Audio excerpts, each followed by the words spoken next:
Hello, everybody, and welcome to TV Skywriter. I'm Pat Murray, your host. I publish the Durham Skywriter, and TV Skywriter is my way of introducing you to really cool people from around the world. Now, today, when I say around the world, I really mean it. So right now, it's 7 p.m., Sunday evening. My guest, it's 7 a.m. where he is. Incredible. So we're going to learn all about the Philippines with my very special guest, Mr. Darrell Cheeks. So stay tuned. Hey, it's time for TV Skywriter. Mr. Darrell Cheeks, how are you? Hi, Pat. I'm doing great.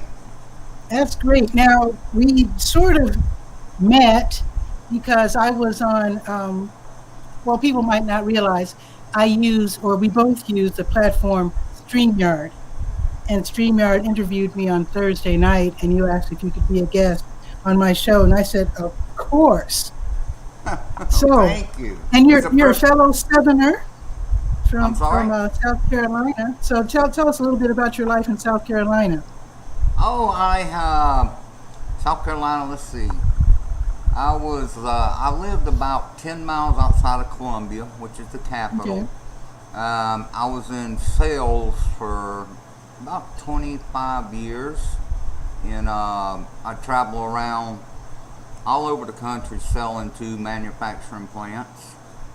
Cool. Let's see, I got married at 20, got divorced at 25, and I stayed single for 25 years. Wow. Okay. That's about So it. somehow you ended up in the Philippines. I'm always amazed when I hear about people who actually start new lives in new countries. It amazes me. So how did you end up in the Philippines? Well, let me tell you, Patricia, as I said, I was in sales for 25 years, and I became a cocaine addict. Ooh. I took cocaine so I could work more hours, but I had to work more hours to buy more drugs. So it's kind of like a vicious cycle, you know. Okay. But in 2008, I'd been up 3 days on a cocaine high, and I fell on my knees and I said, God, if you're real, just change me. You know, I want to know you. So I fell asleep. Nothing happened. Woke up the next morning looking for my powder, and I went to take it, and I got sick. I was like, "This is not right," because they called me "Wake Up Cheeks." I always had some powder the next morning to wake you up. Okay. So it made me sick. So that time in South Carolina, you couldn't buy beer on Sunday. But okay. I didn't know it was a Sunday, so I went to the store, and I went to buy beer, and of course I couldn't buy it. And I remembered I had one underneath my seat, and I took a sip, and I threw up. So to make a long story short, God delivered me from drugs and alcohol and everything on that day. So ma'am? Immediately. Just like that. Just like that. It was amazing. I mean, I was stealing money from my family, from friends, doing anything I could do to get that drug, you know. So I started going to church, and they had a missions weekend, and it just intrigued me. I said, man, I want to do this. So somebody in my church knew a pastor here in the Philippines that was running an orphanage. So I came over here in 2009, worked in the orphanage for about a month, and on the way back, now I'd only been a Christian for like 3 months. Okay. On the way back, I just felt like God wanted me here. So the next morning, I called one of the elders in our church, and I says, "Hey, is this normal? You become a Christian, and you go on the mission field?" He said, "No, it's not, but it should be." So okay. I immediately started contacting mission agencies.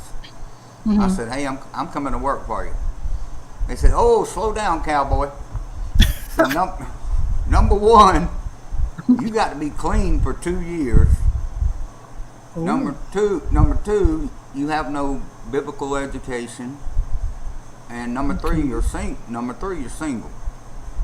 Well, Oh, here again, to make a long story short, God gave me a full scholarship to a Bible college, and awesome. after I finished that, I got a mission agency. They wouldn't let me come because I was single. So we kept Hmm. praying that, we kept praying that God would, another guy, we could come here together and do mission work. Well, Mm-hmm. after a year, it never worked out, and I got a call one day, a conference call from my pastor and my mission agency, and they said, "Look, we've never done this before, but we're going to send you as a single man to the mission field." So, Okay. in 2011, I moved here, which I can tell you, I don't suggest coming to the mission field as a single man. There's a lot of temptation, you know what I'm saying? I see what And you're saying. Hmm. yeah, and especially in a country like the Philippines where the women are beautiful. You know, Okay. they all, if they 40, they look 20. They're just, Okay. and they're all slim and sexy, so it's not a good Hmm. deal. I I could write a book understand. on I could write a book on how not to do missions, but I've learned a lot over the last 10 years, so Hmm. that's Hmm. that's how I got here. Okay. I'm curious. When you went to the Philippines, did you have plans to come back, or did you take everything you had with you? I got out of total debt in America, and I committed to come here for 2 years. But Hmm. if you want to make God laugh, just tell him your plans because he's going to change them. So I've been here 10 years, Pat, and Ooh, unless some miracle happens, I'll die here. I'll spend the rest of my life here. That's how much I love it. amazing. So you like the Philippines? I do. It's a hard life, though. I can tell you, it's a third world country. Hmm. Um, well, the internet's not good sometimes, as we talked about. We have a lot Hmm. of, they call them brownouts, where the electricity goes off. Hmm. Hmm. Like in our house, I can't cut one switch on in the bathroom, and one in the living room, or it goes out. So you have to figure Okay. all that out. You have to figure all that Yeah. out in your mind, And Hmm. then the drinking water here will. I mean, if you came here and drink this water, it'd kill you. So Oh, you have to drink filtered water. Over the so 10 years, even you have to, even though you've been there for 10 years? I can drink it out of the faucet now. I Okay. can. But Hmm. if it was you, when we have visitors come here, we tell them in the motel, when you take a shower, you keep your head down, your eyes closed, and your mouth closed. This water Wow. will, yeah, this water will kill you. So it's just a different world. And Hmm. then we have a saying here, one transaction per day. What I mean by that is, like last time I visited the States in 2018, I had to get my driver's license renewed. It took me Hmm. like 10 minutes. Yeah. Here it takes all day. I mean, you're gonna Ugh. wait all day long. We just don't have the computer system like the States has and that kind of stuff. Okay. So it's a different life, but Hmm. God called me here, and there's no place I'd rather be. Nice. Well, one thing with you being a born Southerner, the weather is nice for you, isn't it? A lot of people, I'm originally from Chicago. And Oh, okay. so very often, I'm accustomed to white people saying in particular, when it gets above 70, ooh, it's hot. And I'm like, not Yeah, yet. that's right. That's right. So with your being a born Southerner, you probably really acclimated to the Philippines pretty well, right? Because it's pretty warm, isn't it? It's All year round? I tell people we got three seasons: hot, hotter, and hottest. Oh, what's the It's hottest? our summertime here is from March until June. Okay. And when we go out and do mission work, we have to start at about 5 o'clock in the morning, and we have to be finished by 11, or you just have heat strokes. I mean, it will literally kill you. You know, particularly So as you're talking foreigners. about more than 100 degrees? Um, the weather's just different here. Maybe it's only 90, but the humidity will kill you. I mean, our Okay, because it's humidity, 90 here right now. yeah. Yeah. It's like, now this is our rainy season, but it would still be like August in South Carolina or North Carolina. So it's that hot. I, During our cool yeah, I know what season. you're talking. Yeah, August is rough. Yeah, August August can is be brutal. very rough. But it's like that now here, and this is kind of considered our winter time. So you can imagine August times 3 during our summertime, which is, Yeah. but the Filipinos, they've grown up here and all, and they can work in it all day. If I go out there and Oh, work sure, if 2 you're used to hours, it. Yeah. yeah, I work 2 hours, I'm done. Out in the heat. So hmm that's about that. So tell me about your missionary work. So I did watch some of your videos, and I did see where you went to a really remote part of the Philippines, and you all were going to build a school. Yes, Did you get that done? that's finished. Our goal this year is to build 100 churches. And when I say churches now, don't think 100? yeah. We've got 38 done already. So, Hmm. but now this ain't like the churches in America. This is a bamboo hut with people sometimes sitting on the dirt floor, or Okay. we make some benches out of some wood. But yeah, what we do is we minister to the Hmong tribe. They're called Hmong, and they're an unreached people group. They don't know Okay. anything. They live way back in the jungles. So our closest village we go to, we'll have to drive an hour from here, and then you have to walk 2 hours to get to the village. They have no running water, no electricity. Most of them don't know how old they are. Most of them, they know their names, but when they need something, they're animists. Like if they need a fish, they pray to the water.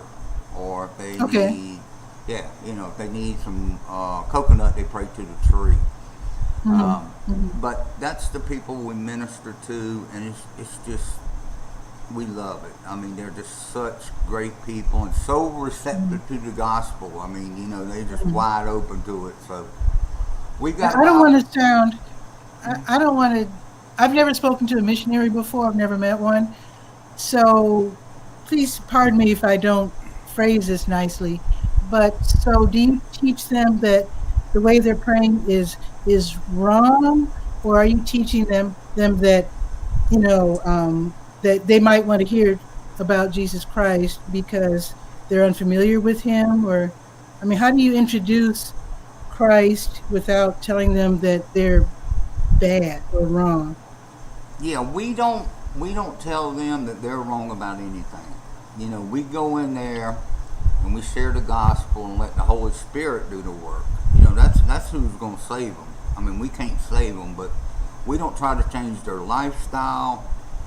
They eat a thing called 𝗏𝗏𝗏𝗧𝗏, and what it is, it's a little bit of tobacco, and then they got a fruit here that they put some white powder on it, and they put it in their mouth, and it turns their mouth red.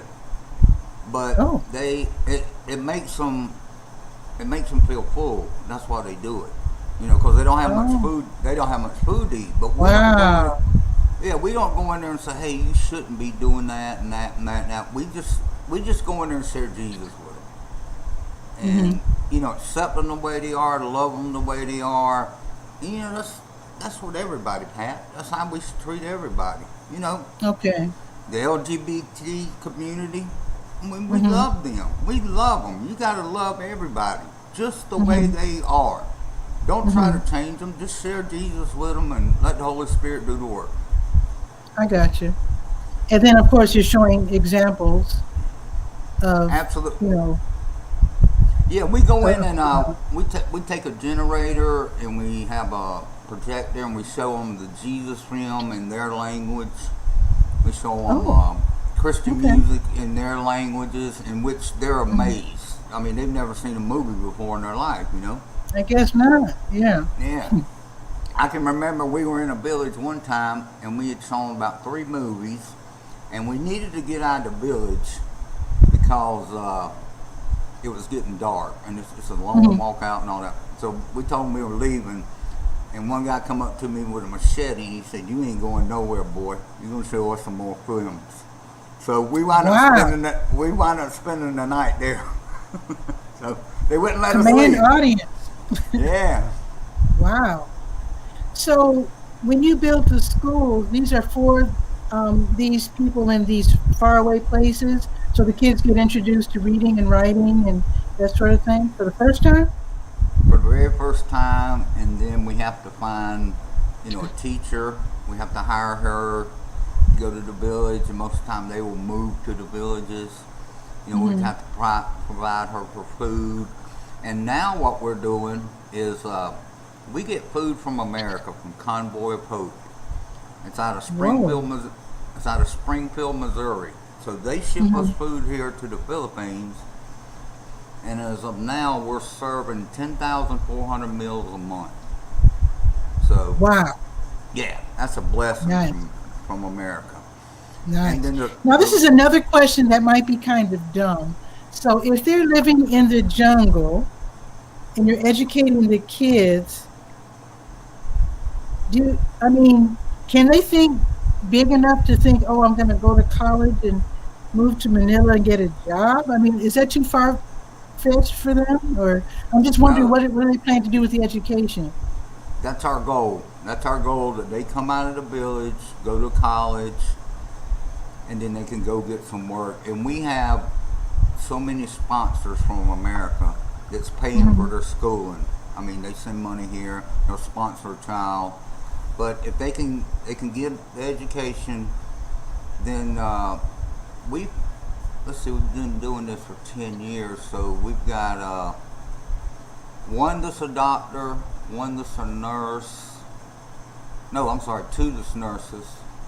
And many of them are like housekeepers, or going in there and clean motel rooms and stuff. Okay. And then they send their money back to the villages for their parents. And so I was going to ask that because I was thinking, what would happen if all the kids left and and then nobody was left to really continue the lifestyle of fishing and whatnot.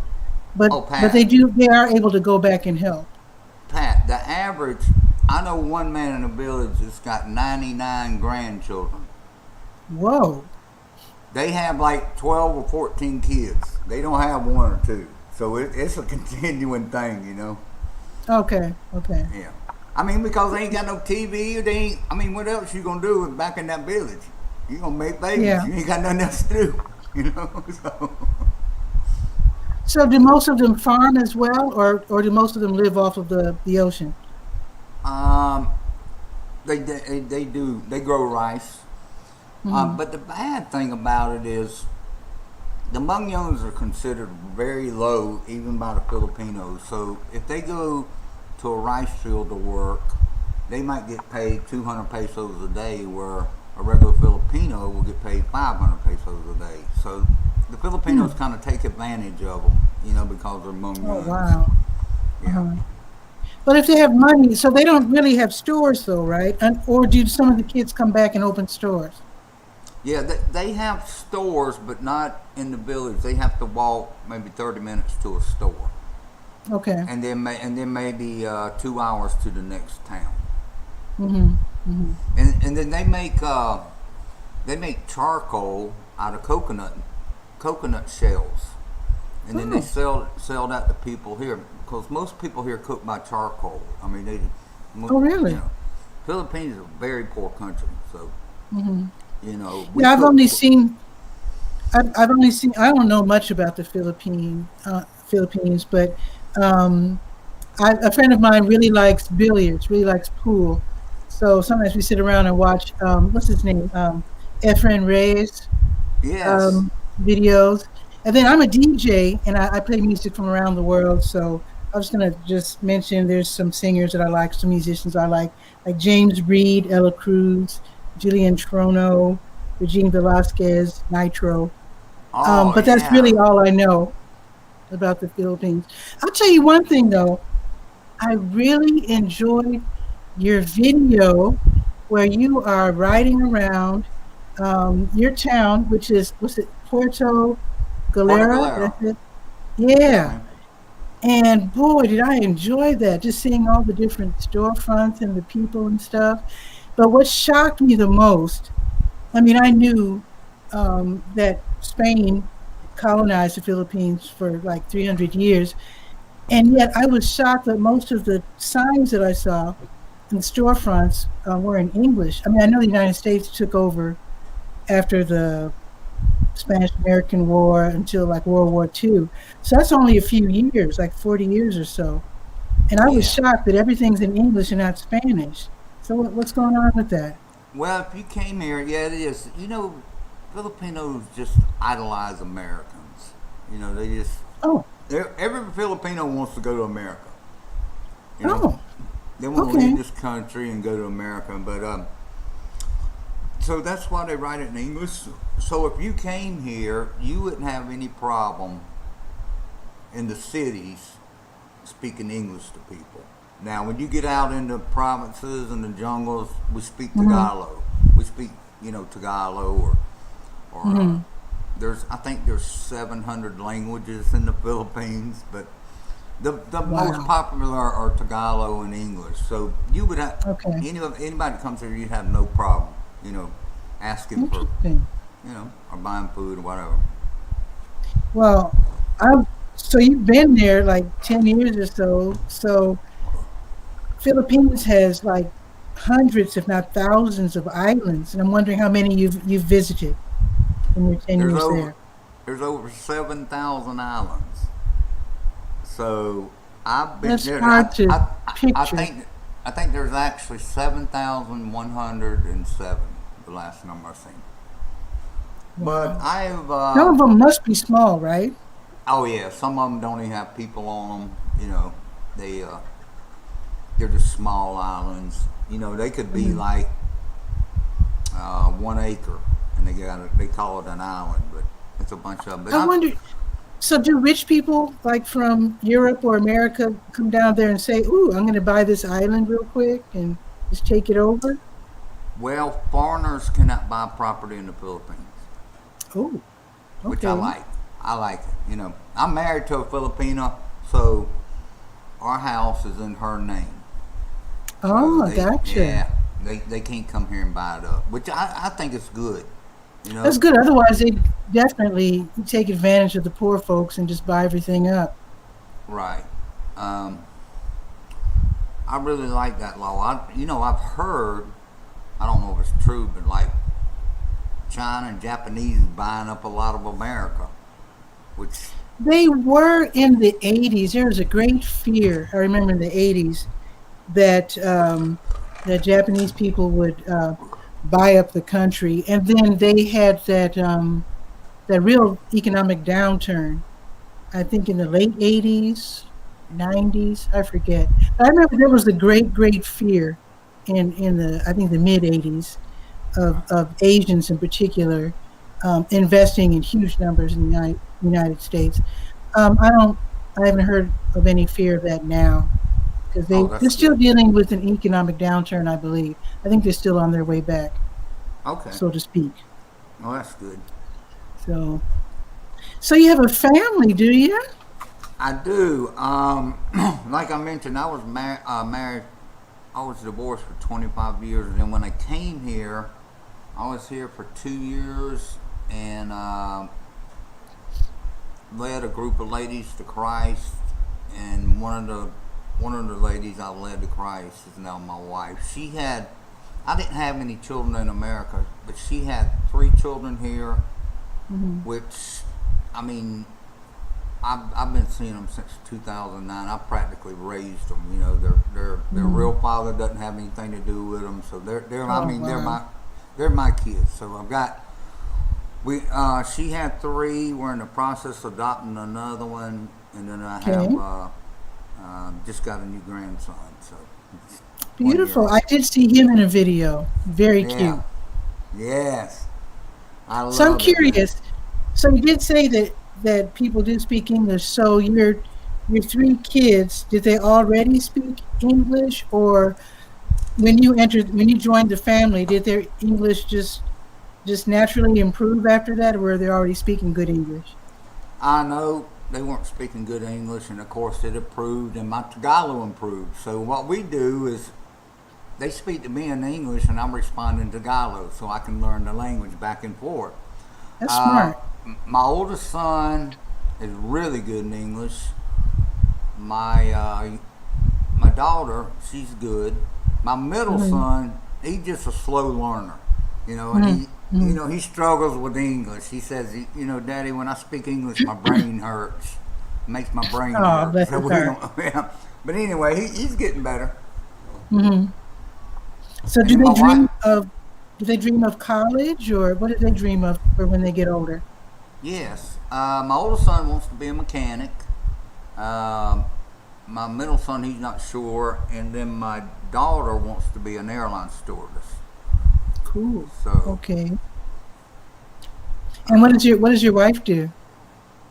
she works in the mission. I mean, I give her a salary every month, and Hmm. of course I pay all the bills and buy the food and all that stuff, and that just gives her some spending money. But she's really the brains behind the whole operation. I mean, I can't do it without her.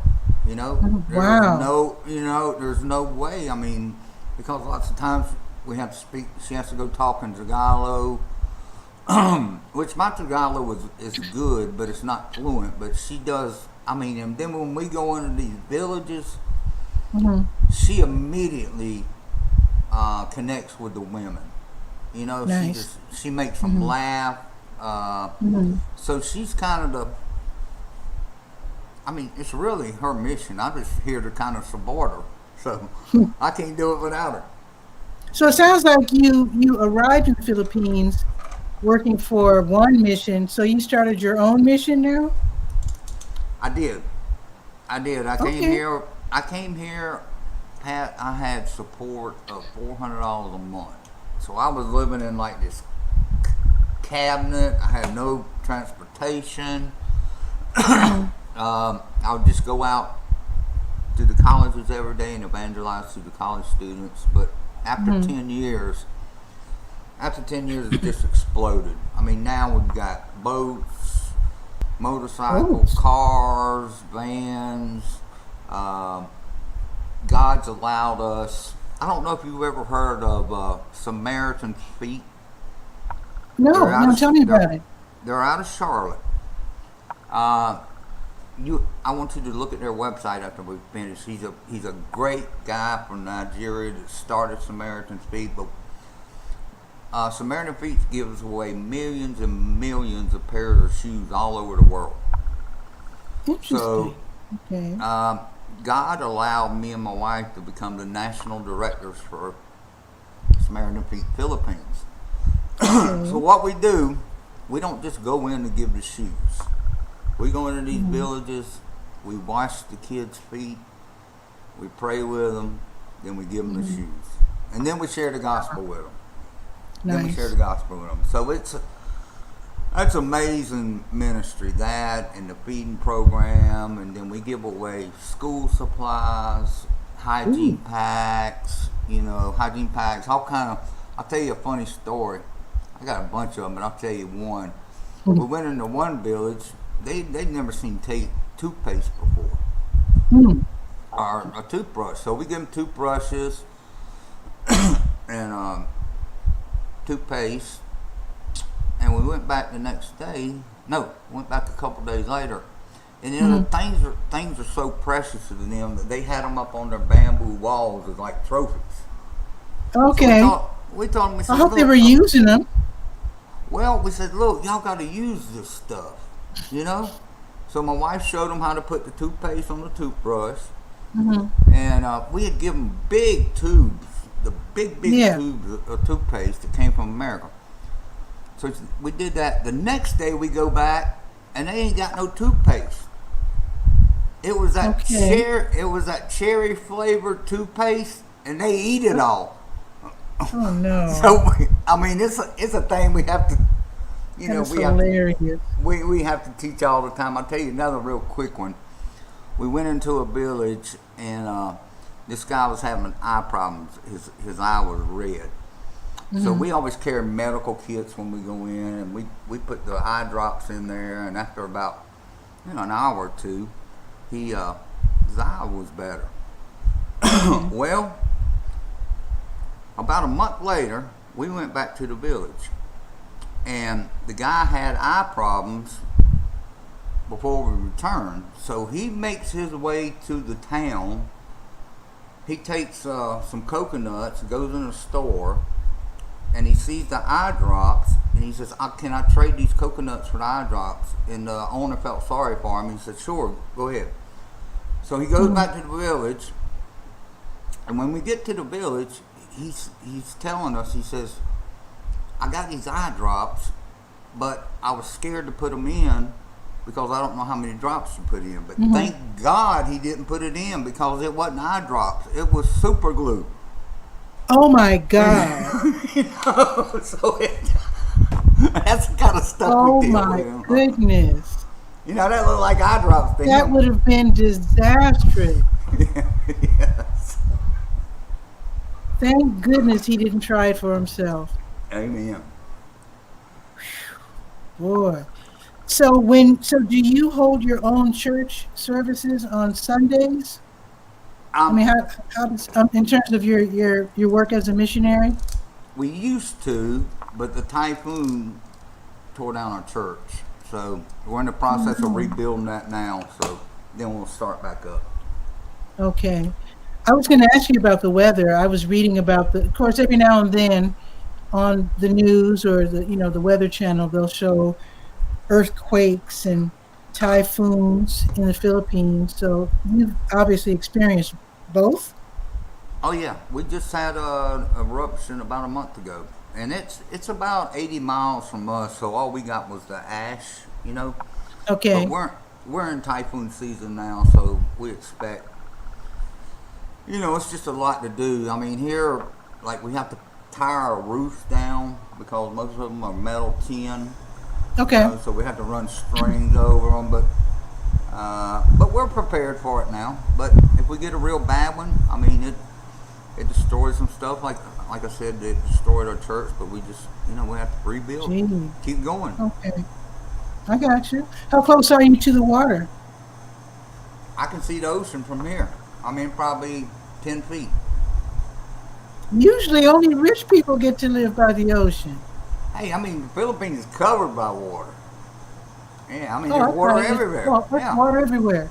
I guess so. Yeah, there's ocean everywhere. So it's really cheap to get beachfront property. That's amazing to me. Wow. Yeah. Do you ever go, with your being a former South Carolinian, do you ever go fishing? Oh, I fish probably 3 times a week when we're not doing the mission. We got a boat. Okay. And What kind of fish they got? it's different than America, but it kind of looks like, there's a lot of tuna here. Tons of tuna. Ooh, good. Yeah.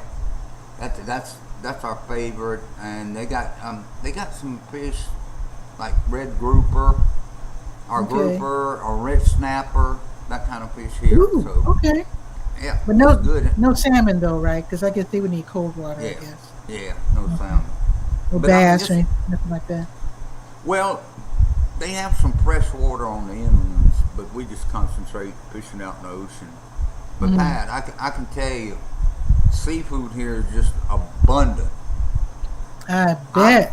I get shrimp about that big, and let me think how it is. Let's see, I buy it by the kilo. Let me tell you what it is in the pounds. I can get a pound for 98 cents. Wow, that's some good eating. Oh man, and then crabs and mussels, just all kinds of. Yeah, it's everywhere here, and it's so cheap because it's so much of it. So you have found a new life in a new country, have a new family. You like your job. It sounds like you're just you made it. Well, it's not about us. It's all about what God's done.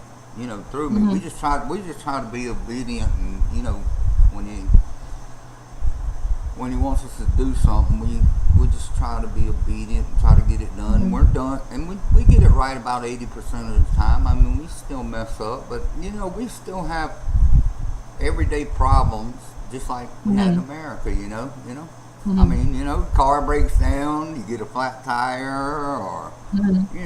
it's still the same thing. But I got you. God has given me. I mean, I pinch myself all the time. I say, I can't believe you give me this life. Hmm. You know, It sounds good. 20 So, years ago, 20 years so ago, do you snorting. work outside the mission as well? Because you said you have like boats and Oh, cars and.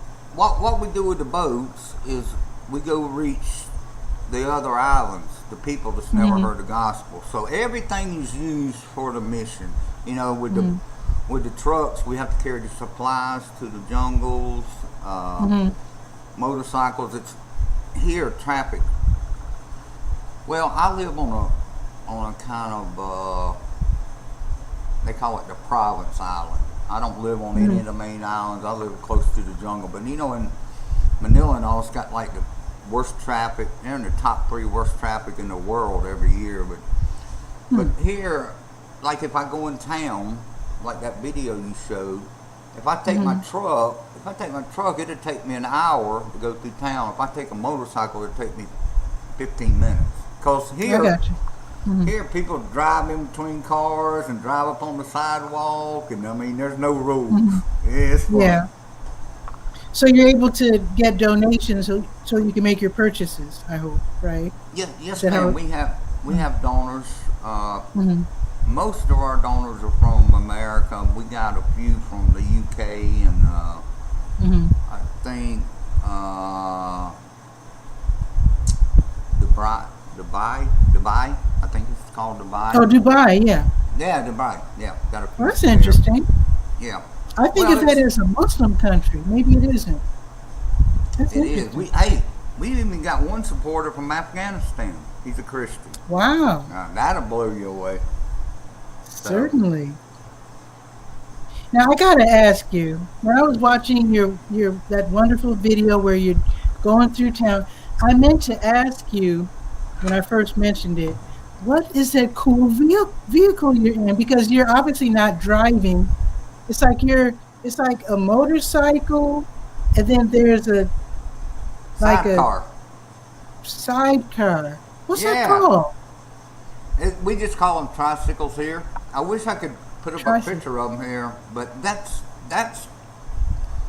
there's really Filipinos don't have cars unless they're we got some rich Filipinos here that that makes Okay. good, but 90% of them don't have cars. So their Wow. mood of transportation is number one walking. I Hmm. mean you here. Well, let me continue. Then the second is a tricycle. Then the third is a jeepney. Then the fourth is a van. So I wish I had pictures to show you of all those, but they. It's so cool here, I Pat. can put links to some of your videos Okay. on the YouTube side. I can do that. Yeah. Now No, the tricycle again, because I want people to see this. I will link to it where it's a motorcycle where somehow someone attached a sidecar to it, and you were riding in real kind of looked like pretty luxurious comfort there. It looked well, it's really really cool. I really yeah, like that. I can yeah, it's imagine cool. we could use some of those over here. I really like that. Yeah, get people if you'll just Google tricycles and then also Google jeepney, which is Jeep, G it's Jeepney. Jeepney. jeepney. Okay, that's a And new word for me. what happened was, when America came here and MacArthur and they saved the Philippines from the Mm-hmm. Japanese and all that. Well, they had jeeps here. They sent all these jeeps here. Well, Oh yeah. The Filipinos took them and made them into buses, where people can ride in the back. So that's why they call them a jeepney. So it's clever. And it's really cheap to ride. I mean, it's like 10 cents. You can go all the way through town and back. So really cheap. That's really cool. Yeah. So, like around the world, people in need are clever and they figure things out and they build on whatever it is they have. You know, Pat, it amazes me what these people can do here with such little, in such little spaces. I mean, I remember one time we were going to the jungle and I had this, the gear shifter in my truck broke. So I couldn't move. I couldn't go anywhere. So I had this Filipino guy with me. He said, hang on a minute. He went running off and he comes back with some string and he goes up underneath my truck and somehow he got that shifter working. And he said, okay, let's go to town. He said, let's go to town. So we went to town and we bought this very heavyweight fishing line. And he got up underneath there and it's tied together with a fishing line. That was 6 years ago and it's still working. I mean, they just improvise. I mean, they don't go to there's not an auto parts store here where you can go there and get the part and get it fixed. They just use fishing line. They're amazing. That's people. Amazing. That's amazing. Now, I guess if they had lots of money, there'd be lots of more opportunities and they'd be able to use their talents and make lots of money. But it's probably not going to be that way for, I guess, until things change. I don't know. I mean, do they want? Are most Filipinos? Now, I don't want to sound ignorant when I ask this, but are most Filipinos more or less pleased with their lives, or are they all unhappy because they're aware of the level of poverty in which they're living? Well, you know, when you don't know no different, that's just life. It's normal. Filipinos, this could be a rich country, but the Philippines is the most corrupt country in Southeast Asia. Oh, it is? It's terrible, Pat.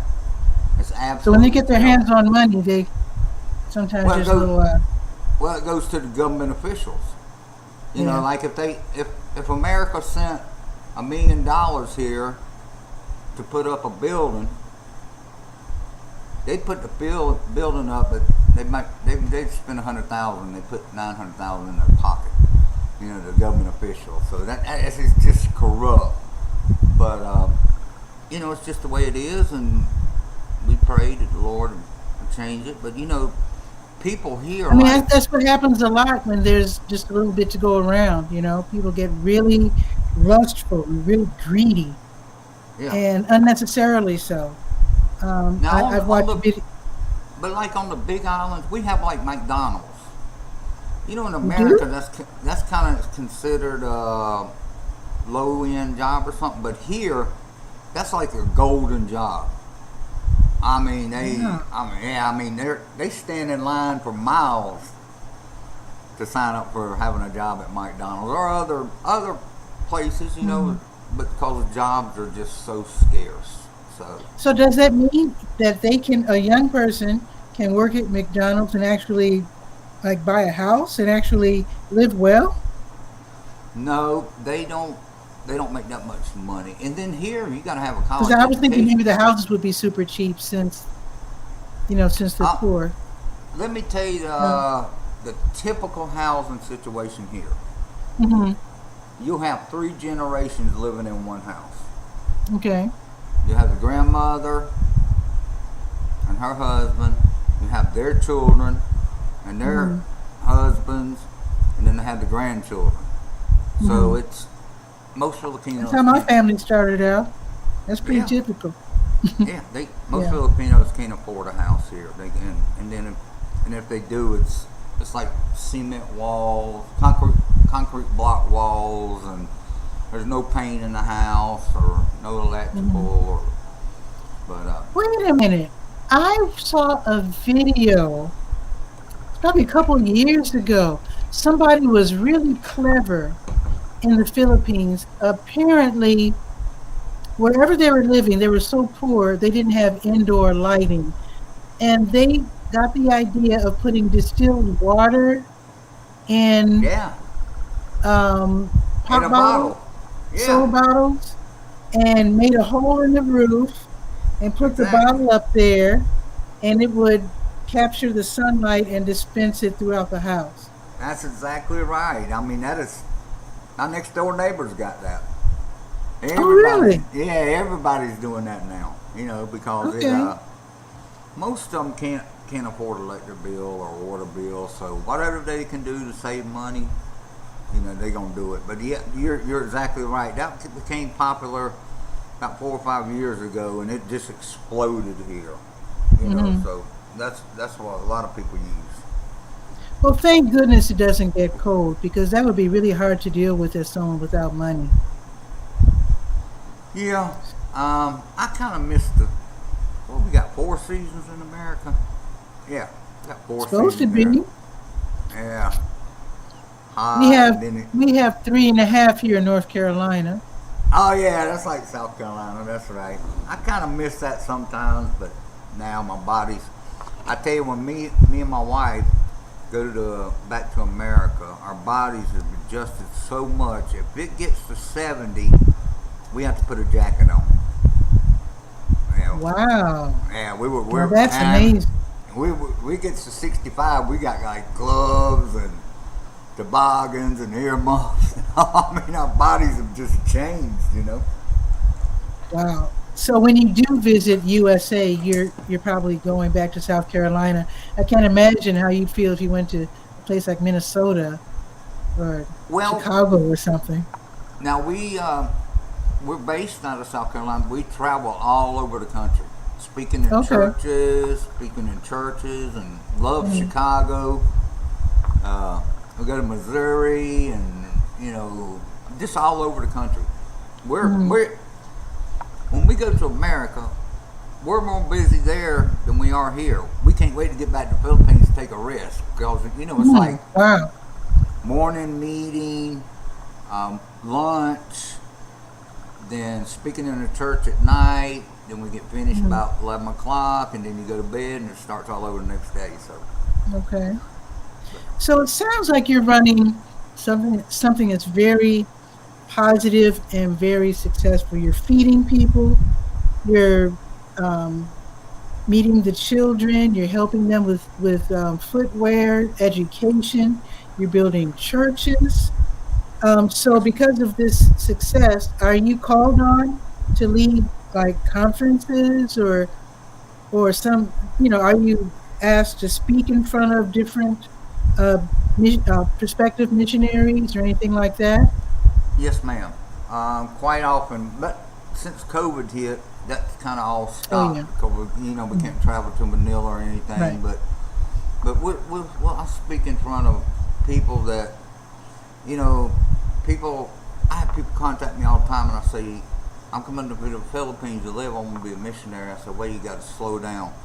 I said, "You need to take a short trip here, you know, and see if you can handle it. You know, Mm. see if this is really the life for you." So we do conferences for potential missionaries coming to the Philippines, and Mhm. you know we usually do that in Manila, but now it's all closed Yeah. because of COVID. Well, how is COVID being handled there in the Philippines? Because with poverty, I can't imagine everybody's been vaccinated just yet. Well, it's 40% of the population. Israel just sent us some vaccination. Russia's gonna send us some, and the United States is sending some. So, Okay, but right now they're concentrating on the senior citizens, good. and then they said by the end of September, um, people in Manila will all be vaccinated. Now Nice. here on our island, they ain't even started yet. So They haven't? no, it's because we're such a small island. We haven't got the vaccine yet, but we're all How good. far I are mean, you from Manila? um, it's if I take my truck and drive to the port, It takes me 2 hours to get to the next island, then it takes me 2.5 hours to drive to Manila. So, Whoa. yeah. That's not a hop, skip, and jump right there. Yeah. Wow. So I do hope they start vaccinating everybody soon. I guess everybody's wearing masks then. Right? Well, it's mandatory here. You have to wear a mask and you have to wear a face shield. Really? Yeah. And then, Okay. like right now, I'm on a 2-week quarantine because I was in the restaurant and a lady had COVID sitting at our table. But I don't have any fever or anything. I feel fine. But, Okay. you know, and then people here, they don't argue about wearing masks, or they don't argue about wearing face shields. I mean, we just do what the government tells us, you know. They say, hey, If do you it, got then do sense, it. that's what you do. That's A right. lot of people here don't have any sense. Yeah, you got that You know, right. and I I'm see not them- gonna. I see them college kids having COVID parties.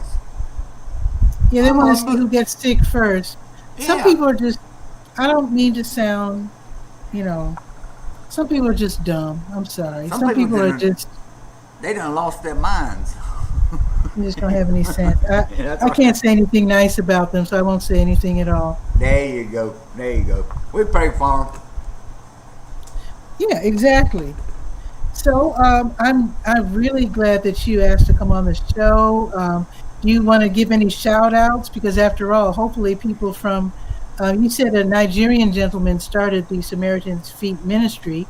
So do you want to give any shout outs to him or anyone else you want to give Yeah, accolades to? his name is 𝗏𝗏𝗧𝗏𝗏. I'd love for you to meet him one day, Pat. I can set you up with a meeting with him.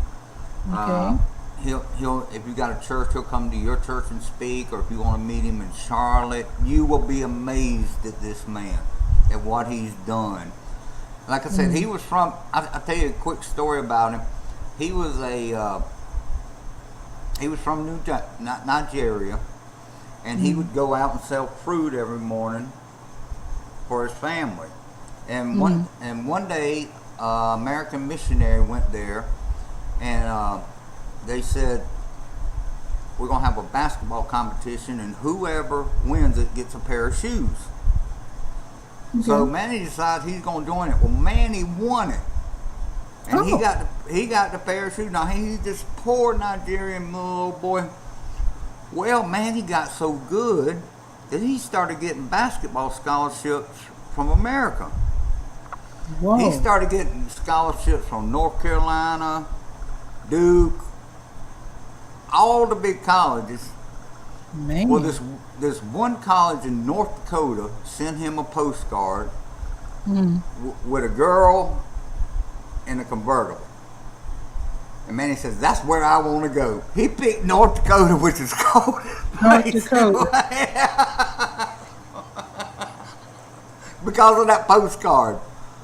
But I want to introduce you to him. He is on a lot of the NBA shows.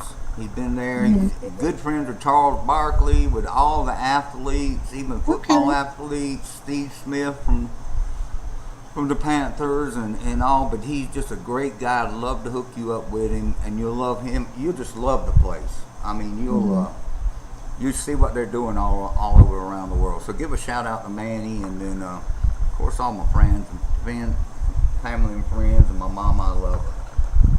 About that. Now, I did see a couple of videos where you've received these really big boxes from USA with goodies. So that's your mom sending you goodies? Yeah, that is. You know, I tell you, Pat, I'll ask her, send me one box of Pop-Tarts, and she sends 20. That's just the way she Pop-Tarts? is. Yeah. Pop-Tarts. You know, Pop-Tarts or grits. Yeah, but that's a strange. But I guess sometimes you just want the strangest things if you can't get them, don't you? Hey, you really do. I mean, I get her to send grits here. I love eating grits. And, you know, so she sends it, and she's just a blessing to us. But she can't just buy one or something. She gonna buy 20. Has she visited you yet in the Philippines? No, ma'am, and she's too old. She really can't make that trip. You know, she's like in 87. She went to visit my brother in Russia and it about killed her. So we not. Wait a minute. Wait a minute. You have a brother who lives in Russia? He does. Wow. He is he's the smart one in the family. I mean, anything he touches turns to gold. So he's over there. He travels all over the country in Russia, advising them how to raise chickens and then how to kill them and how to process them. And they pay him just unbelievable amount, like $2 million a year, and he just got it made. You tell me they don't know about chickens in Russia?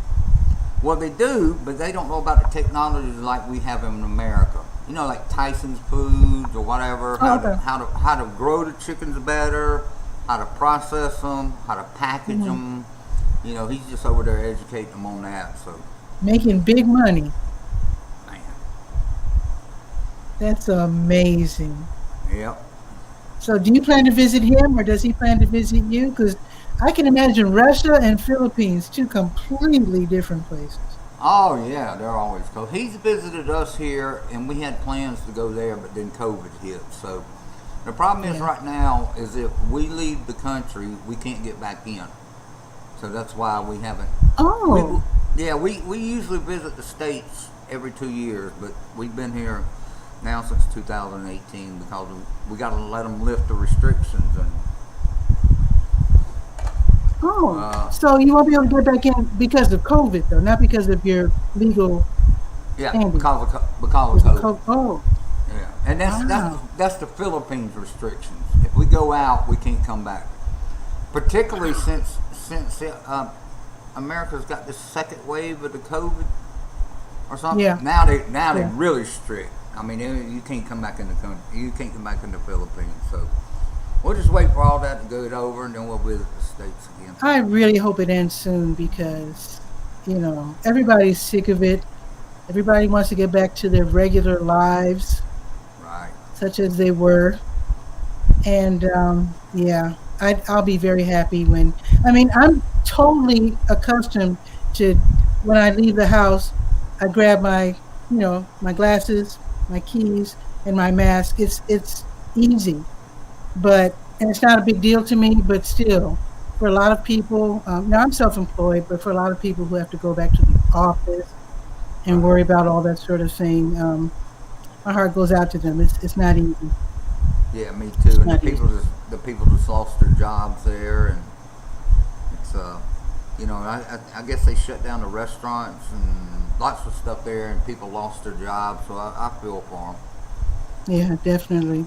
And I don't know if you've heard about this, but I was listening to National Public Radio, and they're saying, I don't know about any other country, but here in states, lots and lots of people are reevaluating their lives, and a lot of them don't want to go back to work.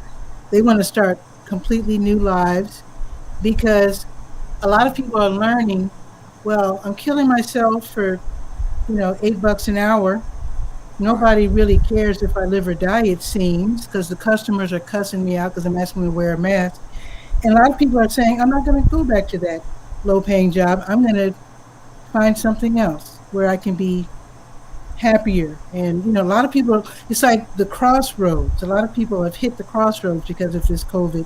And even people in good-paying jobs are reevaluating and saying, I think my happiness is important. I just realized it. And I want to start something anew. And it's really amazing, the changes that are happening in this country.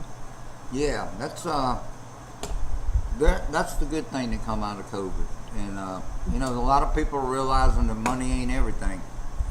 Maybe Exactly. maybe I need to spend a little bit more time with my kids, or take my wife out on a date once a week or something like that. So that's a lot of people aren't doing that. Right.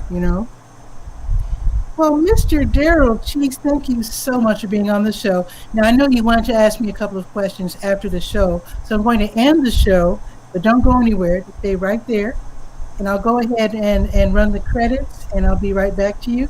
So I will thank the audience for watching TV Skywriter, and be sure, especially if you're in Durham, to check out the Durham Skywriter at durhamskywriter.com. That's Durham's online, all positive community paper, so check that out. Also, Bull City Hangout. And Darrell, you are welcome to join me during Bull City Hangout, even though that would be midnight for you. But every day at noon, every weekday at noon, I do Bull City Hangout, which is like an announcements show. I tell people about, where to get jobs, what's happening today, where to get free groceries, etc. And then I invite people to click on the link and join me on camera. So I don't know if you're up that late or if your internet is working late into the night, but if you happen to be up 1 midnight, feel free to join me. I do it on Saturdays also at 10 in the morning, which would be 10 in the evening on a Sunday night for you. I think it's how. No, wait. Yeah. No. If it's 10 in the morning. Be 10 No, so it would, if it's 10 in the morning Saturday, then it's Saturday night, 10 in the evening for you. Right. That's right. Right. That is so weird. So thanks again, Darrell. So stay put. And I'll go ahead and end the show. Folks, I will see you later. I do hope that you learned a lot about the Philippines, learn about being a missionary with Mr. Darrell Cheeks. And if you want to be on the show, just let me know. Love to bring you on. Ciao for now.